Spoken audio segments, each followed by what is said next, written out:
So hello and welcome everybody, my name is Isaac Henderson and today I'll be walking you through how to calculate a buy-to-let return on investment. Right, so let's get started. So first of all, I need to find a property. I found this one earlier just as a little example. So this one is in Basingstoke.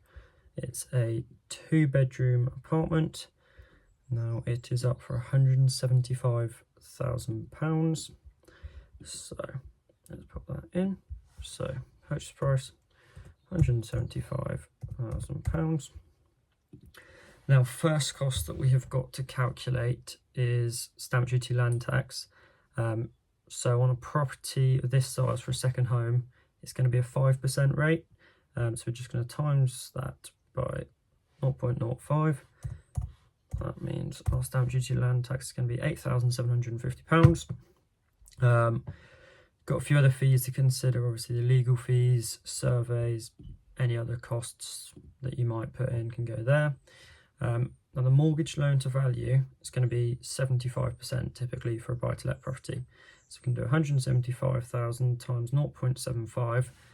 That's going to give us £131,250. Now that is your mortgage amount. Now we're going to calculate the mortgage payments, and the rough average about now for a buy-to-let is about 5%. So we're now going to times 131,250 and we're going to times that by 0.05%, and that gives us 6,562.5. Now that is going to be our mortgage payments every year. So a few other costs that come in when you get your mortgage. You could possibly have a lender fee, a broker fee. These can vary. Just put in sort of set amounts for the moment now. Now to work out your total deposit required, it is going to be just 25% of the £175,000. Now that is the payment that you need to put forward towards your mortgage. So that's £43,750. Now your total equity required is slightly different because that's going to include your total deposit required plus all your other costs. So we're going to do 43,750 plus 8,750 for the stamp duty, and then plus another 1,600 for the legal fees and the surveys. As well as that, we're going to then add another £2,000 for the lender fee and the broker fee. So that brings our grand total to £56,100 for this property.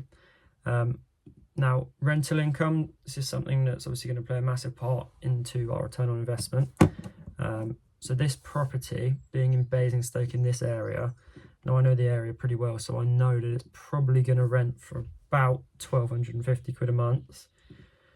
But just to show you as an example of how you can do some research into how much it will rent for, obviously, I mean, the best research you can do is be calling estate agents, multiple estate agents in the area, finding out how much it's going to rent for. But just to give you an idea before you get to that stage, you can just use Rightmove. So for example, postcode here is RG21. So I'm going to put in RG21. And we're going to go to rent. Now we're going to go include let agreed, because actually let agreed properties are probably better comparisons than even properties that are on the market, because people have already agreed, okay, we're happy to pay that amount. Whereas on the market, sometimes they can be overvalued. But we'll have a look, see what it brings up. So I've got a 2-bedroom apartment here for 1,300. 3-bedroom house. Right, let me just filter that to 2 bedrooms. All right, so 1,350 icon link. Yeah. So we go through comparables. Oh, this is closer. I want to see if I can find one in the same apartment block. Let's see. Let me see. Here we go. So, let agreed, and that was very recently, actually, about a week ago. And that same let agreed was for £1,200. So I'll have a look through. Very similar property. When you really want to get into the specifics, you want to be sort of checking the square footage, seeing all the comparables like that, and sort of working out, okay, this one's 100 square foot and it got £1,000. That means you get £10 per square foot. And then this one's 1,500 square foot, so it's going to be £1,500. But basically you get the idea. It's not the exact maths, but you get the idea. So we're going to go back now and we're going to say that the rental income, we'll call it £1,250. Right, now your mortgage payments, that is going to be your 6,562.5. I'm going to divide that by 12. So monthly mortgage payments are going to be 546.88. Now management and maintenance. Now we're going to take off 10% of the total rent for this. So we're going to do 1250 times by 0.8. And the reason we're going to times it by 0.8 is because 10% comes off for management, 10% comes off for maintenance and voids, just to be safe. Not everybody does this, but I like to be safe for my calculations. That means it's going to leave us with £1,000 a month. And then with that £1,000 a month, we're going to take off our mortgage, which is 546.88. Now this means our net cash flow each month is £453.12. So times that by 12, that is your annual. So that's how much net profit you're going to be making off the property each year.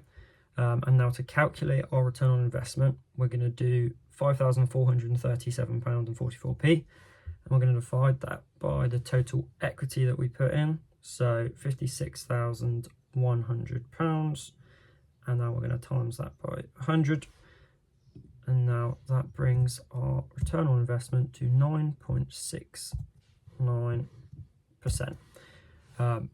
Now obviously this is a very basic video. We're not really getting into the fact that this property that I showed you, I mean, it's a leasehold, so you would also have other fees with the leasehold, but it's very simple to calculate. You just calculate how much it is per annum, and then how much per month, just take that off the rent and then do the exact same thing.